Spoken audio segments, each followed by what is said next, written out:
Uncle Tom's Cabin by Harriet Beecher Stowe. Chapter 36. Emmeline and Cassie. Cassie entered the room and found Emmeline sitting, pale with fear, in the furthest corner of it. As she came in, the girl started up nervously, but on seeing who it was, rushed forward, and, catching her arm, said, "Oh, Cassie, is it you? I'm so glad you've come. I was afraid it was— Oh, you don't know what a horrid noise there has been downstairs all this evening." "I ought to know," said Cassie dryly. "I've heard it often enough."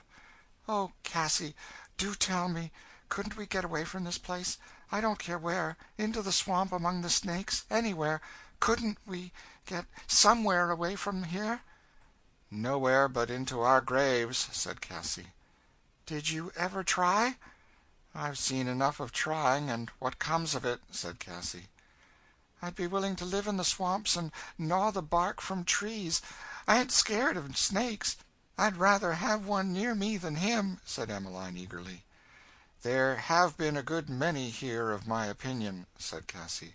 "But you couldn't stay in the swamps. You'd be tracked by the dogs, and brought back, and then— "What would he do?" said the girl, looking with breathless interest into her face. "What wouldn't he do, you'd better ask," said Cassie. "He's learned his trade well, among the pirates in the West Indies. You wouldn't sleep much if I should tell you things I've seen. Things that he tells of sometimes for good jokes. I've heard screams here that I haven't been able to get out of my head for weeks and weeks.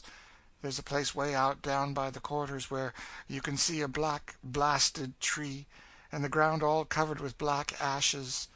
Ask anyone what was down there, and see what they will dare tell you." "Oh, what do you mean?" "I won't tell you. I hate to think of it. And I tell you, the Lord only knows what we may see tomorrow, if that poor fellow holds out as he's begun." "Horrid!" said Emmeline, every drop of blood receding from her cheeks. "Oh, Cassie, do tell me what I shall do." "What I've done. Do the best you can. Do what you must, and make it up in hating and cursing."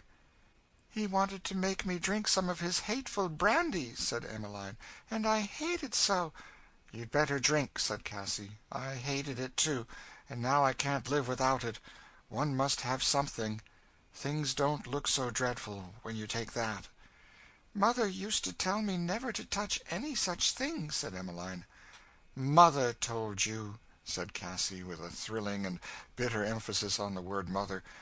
"What use is it for mothers to say anything? You are all to be bought and paid for, and your souls belong to whoever gets you. That's the way it goes. I say, drink brandy, drink all you can, and it'll make things come easier." "Oh, Cassie, do pity me." "Pity you? Don't I? Haven't I a daughter? Lord knows where she is and who she is now, going the way her mother went, before her, I suppose, and that her children must go after her. There's no end to the curse, forever." "I wish I'd never been born," said Emmeline, wringing her hands. "That's an old wish with me," said Cassie. "I've got used to wishing that. I'd die if I dared to," she said, looking out into the darkness with that still, fixed despair which was the habitual expression of her face when at rest. "It would be wicked to kill oneself," said Emmeline. "I don't know why. No wickeder than things we live and do day after day. But the sisters told me things, when I was in the convent, that make me afraid to die. If it would only be the end of us, why, then—" Emmeline turned away and hid her face in her hands. While this conversation was passing in the chamber, Legree, overcome with his carouse, had sunk to sleep in the room below. Legree was not a habitual drunkard. His coarse, strong nature craved, and could endure, a continual stimulation that would have utterly wrecked and crazed a finer one. But a deep underlying spirit of cautiousness prevented his often yielding to appetite in such measure as to lose control of himself. This night, however, in his feverish efforts to banish from his mind those fearful elements of woe and remorse which woke within him, he had indulged more than common, so that, when he had discharged his sable attendance, He fell heavily on a settle in the room, and was sound asleep. Oh, how dares the bad soul to enter the shadowy world of sleep, that land whose dim outlines lie so fearfully near to the mystic scene of retribution? Legree dreamed. In his heavy and feverish sleep a veiled form stood beside him, and laid a cold, soft hand upon him. He thought he knew who it was, and shuddered with creeping horror, though the face was veiled. Then he thought he felt that hair twining round his fingers, and then that it slid smoothly round his neck, and tightened, and he could not draw his breath. And then he thought voices whispered to him, whispers that chilled him with horror. Then it seemed to him he was on the edge of a frightful abyss, holding on and struggling in mortal fear, while dark hands stretched up and were pulling him over. And Cassie came behind him laughing, and pushed him. And then rose up that solemn veiled figure and drew aside the veil. It was his mother, and she turned away from him, and he fell down, amid a confused noise of shrieks and groans and shouts of demon laughter, and Legree awoke. Calmly the rosy hue of dawn was stealing into the room. The morning star stood, with its solemn holy eye of light, looking down on the man of sin from out of the brightening sky. Oh, with what freshness, what solemnity and beauty is each new day born, as if to say to insensate man, Behold, thou hast one more chance, strive for immortal glory. There is no speech nor language where this voice is not heard, but the bold, bad man heard it not. He woke with an oath and a curse. What to him was the gold and purple, the daily miracle of morning? What to him the sanctity of the star which the Son of God has hallowed as his own emblem? Brute-like he saw without perceiving, and, stumbling forward, poured out a tumbler of brandy, and drank half of it. "I've had of a night," he said to Cassie, who just then entered from an opposite door. "You'll get plenty of the same sort by and by," said she dryly. "What do you mean, you minx?" "You'll find out one of these days," returned Cassie in the same tone. "Now, Simon, I've one piece of advice to give you." "The devil you have!" "My advice is," said Cassie steadily, as she began adjusting some things about the room, "that you let Tom alone." "What business is of yours?" "What? To be sure I don't know what it should be. If you want to pay $1,200 for a fellow and use him right up in the press of the season, just to serve your own spite, it's no business of mine. I've done what I could for him." "You have? What business have you meddling in my matters?" "None, to be sure. I've saved you some thousands of dollars at different times by taking care of your hands. That's all the thanks I get. If your crop comes shorter into market than any of theirs, you won't lose your bet, I suppose.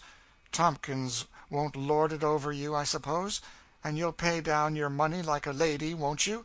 I think I see you doing it." Legree, like many other planters, had but one form of ambition to have in the heaviest crop of the season, and he had several bets on this very present season pending in the next town. Cassie, therefore, with woman's tact, touched the only string that could be made to vibrate. "Well, I'll let him off at what he's got," said Legree, "but he shall beg my pardon and promise better fashions." "That he won't do," said Cassie. "Won't, eh?" "No, he won't," said Cassie. "I'd like to know why, mistress," said Legree, in the extreme of scorn. "Because he's done right, and he knows it, and won't say he's done wrong." "Who a cuss cares what he knows? The nigger shall say what I please, or—" "Or you'll lose your bet on the cotton crop by keeping him out of the field, just at this very press."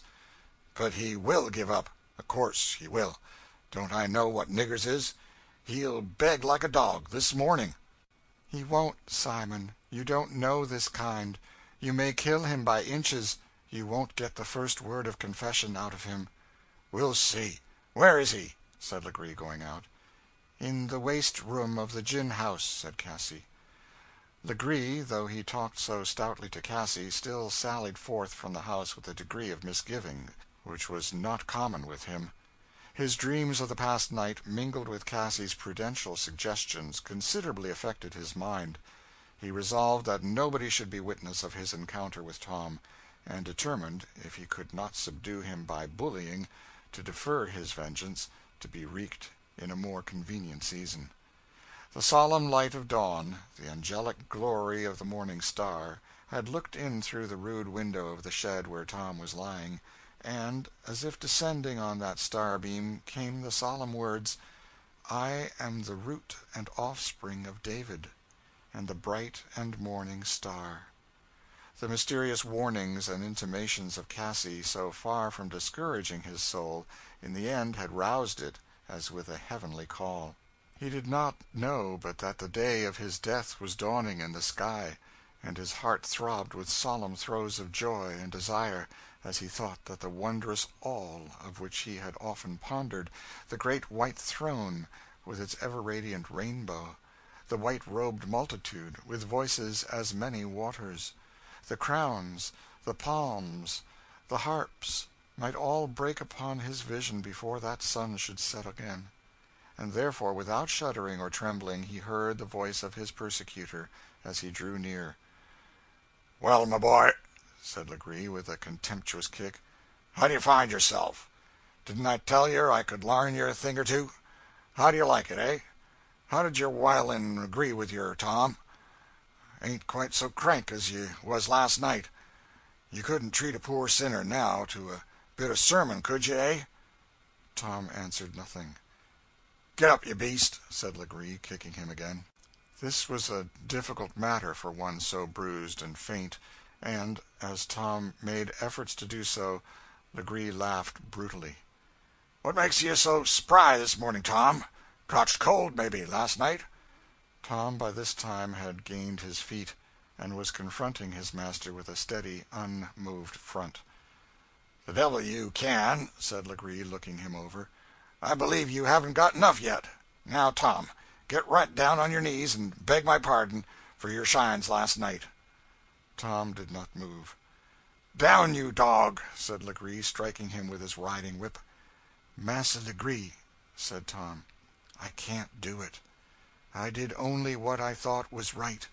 I shall do just so again, if ever the time comes. I never will do a cruel thing, come what may." "Yes, but you don't know what may come, Master Tom. You think what you've got is something. I tell you 'tain't anything, nothing 'tall.